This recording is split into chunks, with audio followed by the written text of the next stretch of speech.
네, 뉴스통 한라인 시간입니다. 오늘 국토교통부가 표준지 공시지가를 발표를 했습니다. 따끈따끈한 소식입니다. 12시에 나왔는데요. 지난달에 단독주택 이 공시가격을 대폭 인상을 했고, 그리고 내일 확정 공시 앞서서 오늘 표준지 공시지가가 이제 발표가 된 건데요. 그 내용 자세히 알아보도록 하겠습니다. 자, 뉴스토부터 정책부 조용훈 기자입니다. 조 기자 안녕하세요. 네, 안녕하세요. 정책부 조용훈입니다. 네, 표준지 공시지가 발표 내용부터 좀 들려주시죠. 네, 오늘 국토교통부가 2019년 표준지 공시지가를 공식 발표했는데요. 올해 전국 표준지 공시지가는 평균 9.42% 상승했습니다. 국토부는 매년 전국 3,300만여 필지 중에서 대표성이 있다고 보는 50만 필지를 선정해서 단위 면적당 땅값을 매기고 있습니다. 이렇게 결정된 표준지 공시지가는 개별지 가격 산정이나 보유세, 건강보험료 등의 산출 기준으로 활용되는데요. 올해는 서울과 광주 등 최근 부동산 가격이 급등한 지역 중심으로 공시지가가 크게 상승했습니다. 서울의 경우 13.87%로 전국에서 가장 높은 상승률을 보였고요. 이어 광주가 10.71%, 부산 10.26%, 제주가 9.74% 순으로 이들 4개 지역의 올해 표준지 공시지가 변동률은 전국 평균을 상회했습니다.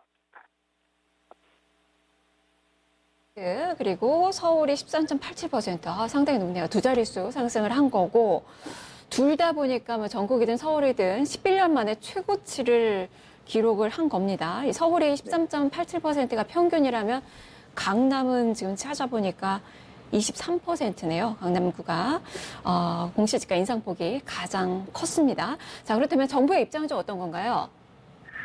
정부는 그동안 공시가격을 현실화시키겠다고 계속 밝혀왔었는데요. 이번 표준지 공시지가 상승 역시 최근 가격이 급등했거나 상대적으로 시세와 격차가 컸던 가격대 토지를 중심으로 현실화를 개선했습니다. 이에 따라서 그동안 공시지가가 저평가돼 있던 고가 토지를 중심으로 공시가격 변동률이 높게 나타났고요. 전체 토지의 0.4%를 차지하는 고가 토지 변동률은 20.5%로 일반 토지 변동률인 7.29%에 비해 3배 가까이 상승했습니다. 정부는 전체 표준지의 99%에 해당하는 일반 토지의 경우에 대해서는 점진적으로 개선해 나가겠다는 입장입니다. 네.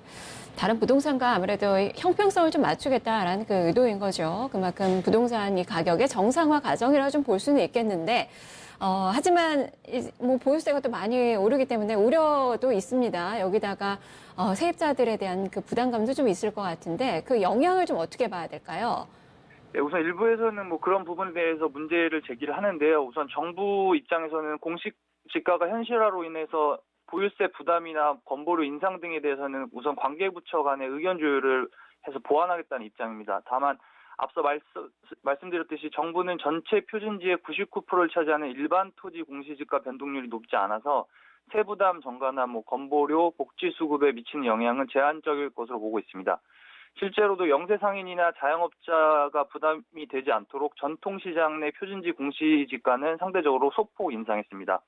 이 밖에 지난해 상가 임대차법 개정으로 계약갱신 요건 행사 기간이 5년에서 10년으로 늘어났고 임대료 인상률 상한도 매년 5%로 제한돼 있어서 임대료 전가 영향도 제한적일 것으로 판단됩니다. 네.